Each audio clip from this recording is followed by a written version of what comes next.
Hello friends, एक बार फिर से स्वागत है आप सभी का आपके अपने ही YouTube channel mission board exam 2021 में। तो दोस्तों, आज की इस वीडियो में हम लोग बिहार बोर्ड द्वारा ऑफिशियली जारी मॉडल पेपर का सॉल्यूशन करेंगे। सब्जेक्ट साइंस यानी विज्ञान का इसमें ऑब्जेक्टिव क्वेश्चन का सॉल्यूशन करने वाले हैं।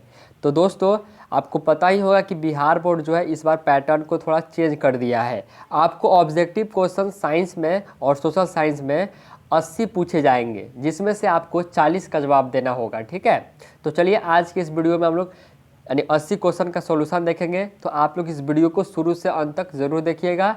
अगर आपको यह वीडियो पसंद आए तो वीडियो को लाइक कर दीजिएगा। चलिए आज के इस वीडियो को स्टार्ट करते हैं।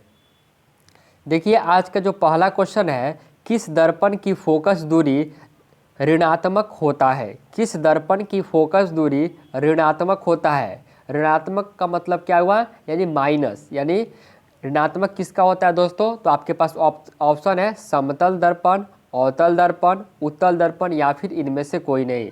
तो दोस्तों, आप लोग को बता दें, इस क्वेश्चन का राइट आंसर बी हो जाएगा, जो कि बिल्कुल ही सही है। किस दर्पण की फोकस दूरी ऋणात्मक लिया जाता है? तो अवतल दर्पण का जो है यानी जो फोकस दूरी होता है वह हम माइनस में लेते हैं, यानी नेगेटिव में लेते हैं। ठीक है, चलिए इस पे एक और क्वेश्चन आपके बोर्ड में पूछा जा सकता है, किस दर्पण की फोकस दूरी धनात्मक?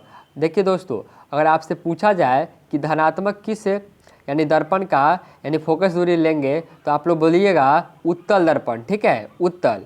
और अगर आपसे पूछता है ऋणात्मक, तो आपको लगाना है अवतल पे। ठीक है, और ये इसके ऋणात्मक की जगह पर धनात्मक पूछे तो अवतल। ठीक है, तो फर्स्ट क्वेश्चन का आंसर क्या हो जाएगा? बी हो जाएगा दोस्तों।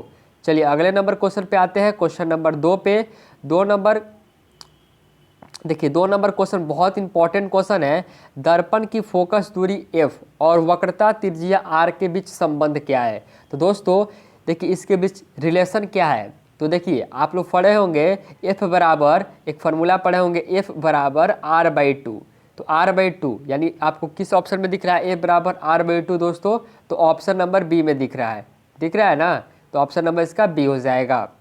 चलिए अगला नंबर क्वेश्चन क्या कह रहा है? तीसरा नंबर, समान दृष्टि के लिए स्पष्ट दृष्टि की न्यूनतम दूरी होती है।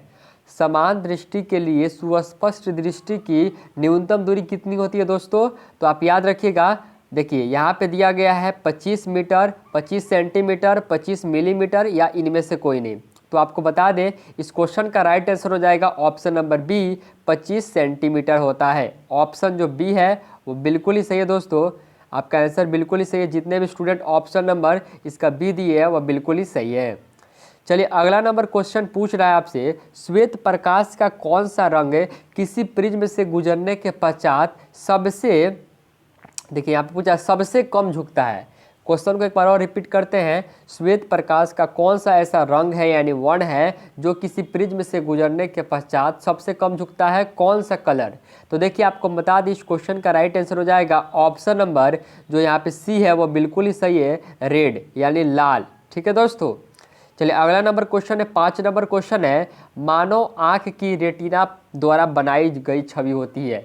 देखिए, यहाँ पे पूछा गया है कि मानव आँख द्वारा यानी हम लोग के आँख के द्वारा जो बनाई गई छवि होती है यानी परछाई होती है वह कैसी होती है?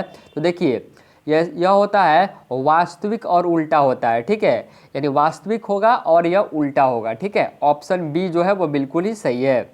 देखिए अगला नंबर क्वेश्चन है, यानी आकाश का रंग नीला क्यों होता है? यानी आकाश का रंग जो होता है वह नीला हम लोग को क्यों दिखाई देता है, किसके कारण से? तो याद रखिएगा, यह जो होता है प्रकाश के प्रकीर्णन के कारण ऐसा यानी नीला हम लोग को प्रतीत होता है। ठीक है, ऑप्शन नंबर बी सही है।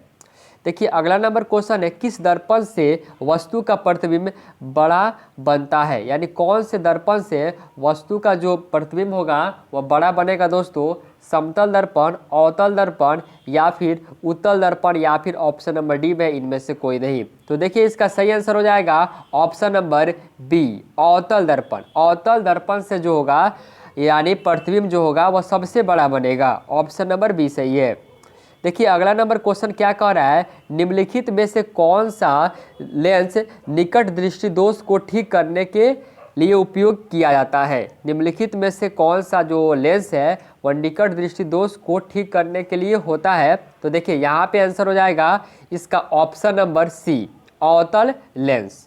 ठीक है, चलिए अगला नंबर क्वेश्चन क्या कह रहा है, निम्नलिखित में से कौन सा उपकरण, निम्नलिखित में से कौन सा उपकरण विद्युत धारा की शक्ति प्रदर्शित करती है, सॉरी यानी दर्शाती है। निम्नलिखित में से आपको बताना है कौन ऐसा यंत्र है यानी ऐसा उपकरण है जो विद्युत धारा की उपस्थिति को दर्शाता है, तो यह गैल्वेनोमीटर होता है। ठीक है दोस्तों, गैल्वेनोमीटर, ऑप्शन ए सही है। देखिए अगला नंबर क्वेश्चन कह रहा है 10 नंबर, दाएं हाथ के अंगूठे के नियम को किसने प्रतिपादित किया। देखिए क्वेश्चन पूछा है दाएं हाथ के अंगूठे के नियम को किसने प्रतिपादित किया।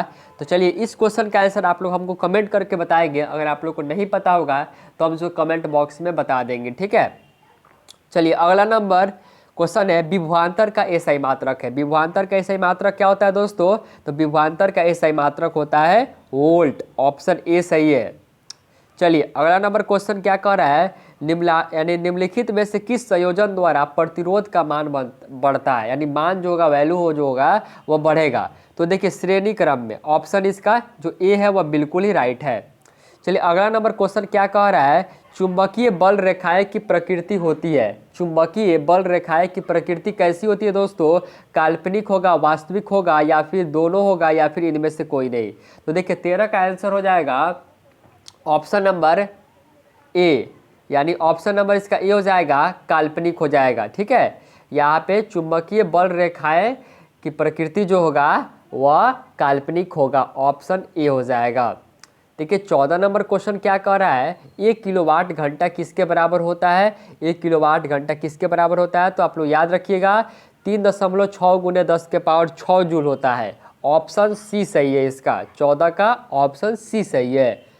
अगला नंबर क्वेश्चन है नवीकरणीय ऊर्जा का स्रोत क्या है। नवीकरणीय ऊर्जा का स्रोत कौन सा हो जाएगा दोस्तों, तो आप लोग बता दें इस क्वेश्चन का राइट आंसर हो जाएगा ऑप्शन नंबर बी, सौर ऊर्जा। चलिए अगला नंबर क्वेश्चन है कौन सा लेंस अपसारी लेंस भी कहा जाता है। कौन सा लेंस अपसारी लेंस कहा जाता है, तो अवतल लेंस, ऑप्शन इसका ए हो जाएगा दोस्तों। ठीक है, ऑप्शन ए जो है वो बिल्कुल ही राइट है। चलिए अगले नंबर क्वेश्चन पे चलते हैं लोग।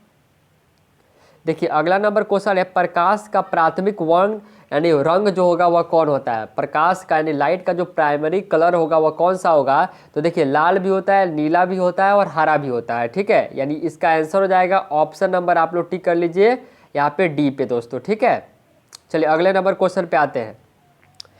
निम्नलिखित में से कौन नेत्र का रंगीन भाग होता है, यानी हम लोग का जो आँख होता है उसमें रंगीन भाग कौन सा होता है, रंगीन पार्ट कौन सा होता है दोस्तों। तो देखिए आप लोग बता दें इसका आंसर हो जाएगा कॉर्निया। ठीक है, ऑप्शन इसका ए हो जाएगा। ठीक है, कॉर्निया पे आप लोग सही कर सकते हैं यहाँ पे ऑप्शन ए पे। ठीक है, चलिए अगले नंबर क्वेश्चन पे चलते हैं लोग। वॉच यानी 1 HP बराबर होता है। देखिए यहाँ पे बहुत बच्चे ऐसे होंगे जो नहीं समझ पाएंगे 1 HP क्या होता है भाई। तो HP देखिए HP मतलब HP का फुल फॉर्म हो गया हॉर्स पावर। ठीक है, हॉर्स पावर। ठीक है, हॉर्स पावर होता है HP का फुल फॉर्म। इसको हिंदी में बोलेंगे लोग अश्व शक्ति, यानी एक अश्व शक्ति बराबर कितना होता है दोस्तों, तो याद रखिएगा 746 वाट होता है। एक अश्व शक्ति बराबर होता है 746 वाट। देखिए अगला नंबर क्वेश्चन है 20 नंबर, यानी विशालक शीशा, यानी विशालक शीशा यानी मैग्नीफाइंग ग्लास जो होता है वह कौन सा लेंस होता है अगर कि दर्पण होता है। तो आप लोग याद रखिएगा यह जो होता है वह उत्तल लेंस होता है। ठीक है दोस्तों, उत्तल लेंस, यानी ऑप्शन इसका बी सही है। चलिए अगले नंबर क्वेश्चन पे आते हैं लोग, क्वेश्चन नंबर 21 पे। जब किसी चालक तार से विद्युत धारा प्रवाहित होती है तो गतिशील कण कौन होते हैं। क्वेश्चन क्या पूछा है, जब किसी चालक से यानी विद्युत धारा हम लोग प्रवाहित करते हैं, यानी तो इसमें जो गतिशील कण होगा वह कौन होगा। तो याद रखिएगा इसका आंसर हो जाएगा इलेक्ट्रॉन, ऑप्शन इसका डी सही है। चलिए अगले नंबर क्वेश्चन पे आते हैं लोग 22 नंबर पे। एम्पियर घंटा मात्रक है। एम्पियर घंटा मात्रक है, किसका मात्रक है, तो याद रखिएगा शक्ति का मात्रक है, ऑप्शन इसका ए सही है। चलिए तो अगले नंबर क्वेश्चन पे आते हैं लोग, यहाँ पे कितना नंबर 23 पे। देखिए निम्नलिखित में वाट बराबर क्या होता है, यानी W बराबर फॉर्मूला आप लोग जानते ही होंगे, यानी जूल पर कूलम होता है, जूल पर सेकेंड, सेकेंड होगा, कूलम नहीं, जूल पर सेकेंड, ऑप्शन इसका ए हो जाएगा। चलिए अगले नंबर क्वेश्चन पे आते हैं लोग। विद्युत धारा का एसआई मात्रक, बहुत ईजी सा क्वेश्चन है, इसका आंसर हो जाएगा, याद रखिएगा आप लोग, यानी एम्पियर हो जाएगा। विद्युत धारा का एसआई मात्रक एम्पियर हो जाएगा, और एम्पियर को हम लोग ए से डिनोट करते हैं, यानी कैपिटल ए से हम लोग इसको डिनोट करते हैं। चलिए अगला नंबर क्वेश्चन पे चलते हैं लोग हम लोग 25 नंबर पे। ग्लोबल वार्मिंग के लिए उत्तरदायी गैस कौन है? ग्लोबल वार्मिंग के लिए उत्तरदायी जो गैस होगा वह कौन सा होगा? तो आप लोग याद रखिएगा, यानी कार्बन डाइऑक्साइड होता है। ठीक है, तो यहाँ पे आप लोग देख सकते हैं ऑप्शन नंबर इसके सी में दिया गया है, यानी ये ऑप्शन नंबर इसका सी हो जाएगा। चलिए अगला नंबर क्वेश्चन क्या कह रहा है? शरीर में भोजन का पचना किस प्रकार की अभिक्रिया है? शरीर में भोजन का पचना किस प्रकार की अभिक्रिया है? तो इसका आंसर हो जाएगा ऑप्शन नंबर ए, यानी उपचयन अभिक्रिया। ऑप्शन ए जो है वह बिल्कुल ही सही है। देखिए अगला नंबर क्वेश्चन है, कली चूना पर जब यानी जल डाला जाता है, कली चूना पर जब जल डाला जाता है तो अभिक्रिया क्या होता है? तो देखिए यहाँ पे एक यानी जो अभिक्रिया होगा वह ऊष्माक्षेपी अभिक्रिया होगा। ठीक है, ऑप्शन इसका ए बिल्कुल ही राइट है। चलिए अगले नंबर क्वेश्चन पे आते हैं लोग हम लोग 28 नंबर क्वेश्चन पे। निम्नांकित में कौन सा सबसे अधिक अभिक्रियाशील है? निम्नांकित में से सबसे अधिक क्रियाशील कौन सा होगा, यानी अधिक अभिक्रियाशील कौन सा होगा दोस्तों? तो यहाँ पे ऑप्शन आप लोग दिया गया है, चलिए ऑप्शन दिखाते हैं। देखिए कॉपर है, Hg है, Ag है, Au है। तो देखिए जो हम लाइव आए हुए थे ना, तो कुछ क्वेश्चन उसमें मिस्टेक हो गया दोस्तों, आप लोग उसको सुधार कर लीजिएगा। यहाँ पे इसका आंसर हो जाएगा Ag। ठीक है, Ag आंसर हो जाएगा। ठीक है, यानी सिल्वर। चलिए अगला नंबर क्वेश्चन पे आते हैं। चूना जल का रासायनिक सूत्र होता है। चूना जल का रासायनिक सूत्र क्या होता है दोस्तों? तो चूना जल का रासायनिक सूत्र आप लोग को पता ही होगा, यानी ऑप्शन नंबर इसका डी आंसर बिल्कुल ही सही है। ऑप्शन जो डी है वह बिल्कुल ही सही है दोस्तों। जितने भी स्टूडेंट ऑप्शन नंबर डी दिए वह बिल्कुल ही राइट है। चलिए अगला नंबर क्वेश्चन है 30 नंबर।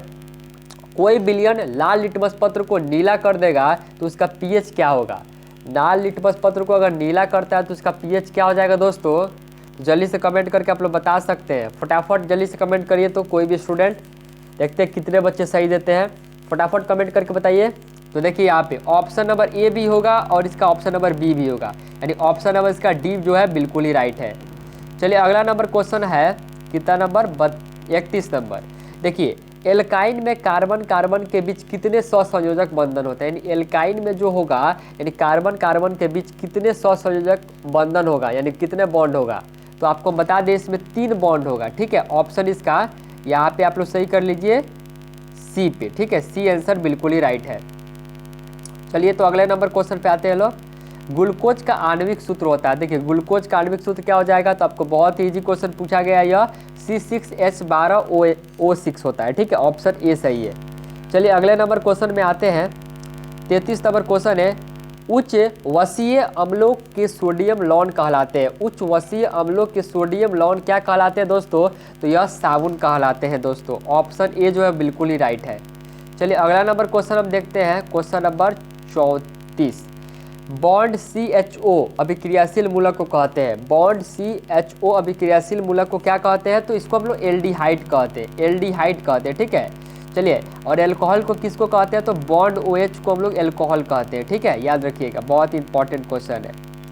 चलिए यहाँ पे बताइए, आवर्त सारणी के किसी आवर्त में बाएं से दाएं यानी लेफ्ट से राइट जाते हैं लोग, यानी लेफ्ट से राइट जाएंगे लोग, तो इसकी परमाणु का जो त्रिज्या होगा, यानी एटॉमिक इसका रेडियस होगा, यानी रेडियस जो होगा एटॉमिक रेडियस ऑफ एलिमेंट, वह क्या होगा?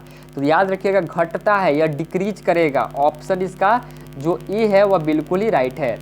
चलिए दोस्तों क्वेश्चन नंबर 36 क्या कह रहा है? देखिए निम्नलिखित तत्वों को धातु गुण के, यानी देखिए अधातु गुण के अनुसार, यानी बढ़ते हुए क्रम, यानी क्रम में हमको सजाना है, बढ़ते हुए क्रम में नहीं, यानी उसके यानी अधातु के जो क्वालिटी है, यानी उसका जो गुण है उस पर उसको सजाना है। तो यहाँ पे आप लोग याद रखिएगा ऑप्शन नंबर इसका दोस्तों बी जो बिल्कुल ही सही है। ठीक है, बी ऑप्शन। चलिए अगला नंबर क्वेश्चन पे आते हैं लोग। सिलिका क्या है? तो सिलिका क्या है दोस्तों? धातु है, अधातु है, उपधातु है। बहुत ही सिंपल सा क्वेश्चन है दोस्तों। सिलिका क्या है? सिलिकन क्या है? सिलिकन क्या है दोस्तों? जल्दी से फटाफट कमेंट करके बताइए। तो सिलिकन जो हो जाएगा, आप लोग फटाफट कमेंट करके बता दीजिए, उपधातु होगा दोस्तों। ऑप्शन इसका देखिए यहाँ पे ऑप्शन हो जाएगा सी। देखिए यहाँ पे आप जहाँ टिक कर रहे हैं ना वहाँ वह आंसर होगा, जो बोल रहा है वही आंसर होगा, ठीक है। ऑप्शन इसका सी हो जाएगा। अगला नंबर क्वेश्चन क्या कर रहा है, निम्नलिखित में जो होगा विद्युत धनात्मक तत्व कौन सा है, विद्युत धनात्मक तत्व कौन सा हो जाएगा, तो इसका आंसर हो जाएगा सोडियम, ठीक है। यानी इसका आंसर हो जाएगा सोडियम यानी Na। कोई भी स्टूडेंट बता सकते हैं सोडियम की परमाणु संख्या कितनी होती है, जल्दी से कमेंट करके बताइए। चलिए अब अगले नंबर क्वेश्चन पे चलते हैं लोग। 39 नंबर पे, टिहरी बांध का निर्माण किस प्रदेश में किया गया है, टिहरी बांध का यानी जो टिहरी बांध है उसका निर्माण किस में किया गया है, तो उत्तराखंड में। ऑप्शन इसका बी सही है दोस्तों, ठीक है। चलिए अगले नंबर क्वेश्चन पे आते हैं लोग। 40 नंबर क्वेश्चन पे, निम्नलिखित में से किस धातु को केरोसिन में डुबाकर रखा जाता है। बहुत ही सिंपल सा क्वेश्चन है दोस्तों, काफी बार आपको कराए हुए लाइव टेस्ट में। मैग्नीशियम तो नहीं होगा, पारा भी नहीं होगा दोस्तों, टंगस्टन भी नहीं होगा। टंगस्टन का उपयोग हम लोग कहाँ करते हैं, बल्ब में करते हैं दोस्तों। इसका आंसर हो जाएगा सोडियम, ठीक है। ऑप्शन इसका बी हो जाएगा। चलिए अब अगला नंबर क्वेश्चन पे आते हैं लोग। क्वेश्चन नंबर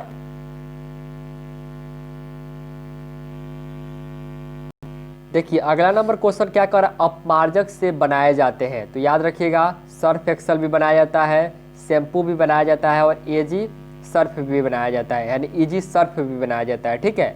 तो अपमार्जक से हम लोग क्या बनाते हैं, तो ऑल ऑफ दिस हो जाएगा, यानी यह सभी बनाते हैं, ABCD, यानी ऑप्शन नंबर इसका डी आंसर सही हो जाएगा दोस्तों, ठीक है। तो चलिए आज की वीडियो में इतना ही। अगर आपको ये वीडियो पसंद आया तो वीडियो को लाइक कर दीजिएगा। अगले नंबर पार्ट में हम लोग पूरा क्वेश्चन को कंप्लीट कर लेंगे, 80 क्वेश्चन तक कंप्लीट हो जाएगा, ठीक है। तो अगर आप लोग को ये वीडियो पसंद आता तो वीडियो को लाइक कीजिए और ज़्यादा से ज़्यादा अपने दोस्तों में शेयर कीजिए। अगर आप चैनल पर पहली बार आए हैं तो चैनल को सब्सक्राइब कर लीजिएगा। आप लोग इस वीडियो को जितना ही ज़्यादा शेयर कीजिएगा, हम सभी सब्जेक्ट का ऐसे ही सॉल्यूशन करा देंगे। चलिए मिलते हैं अगले वीडियो में।